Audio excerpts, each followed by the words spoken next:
The dangers, however, there is a danger of treating Europe as one single entity, because as a single market it becomes apparent that it disguises some of the geographical discrepancies.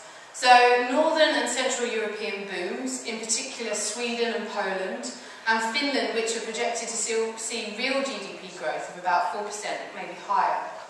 Whereas the powerhouse of Germany, as well as the UK and France, the favourite three, they struggle at the moment because they're still feeling the ripple effects of the recession. What that means is that actually, because people are cutting imports, we're suffering slightly.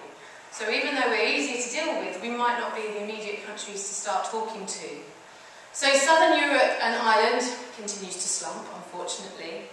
And that's as a result of the dramatic cuts that have been put in place, so that in order for them to have EU rescue programmes in place, they've had to reduce spending. So it's not so sunny with them, and you may choose to sort of like look elsewhere at the time. But what I really wanted to point out was that in terms of tech spend, Europe stops being a single entity. In terms of tech spend, it becomes a little bit of a multicultural pattern.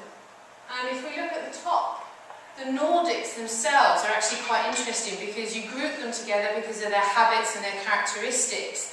And because they're locally together, the economic forces tend to be quite similar. But you would never group Belgium and the Netherlands together, even though they're neighbours. You would never group Spain and Portugal together because they're neighbours. You would never group the UK and Ireland together. As I've just said, their economic systems are slightly different at the moment. And you definitely wouldn't group Germany and France together.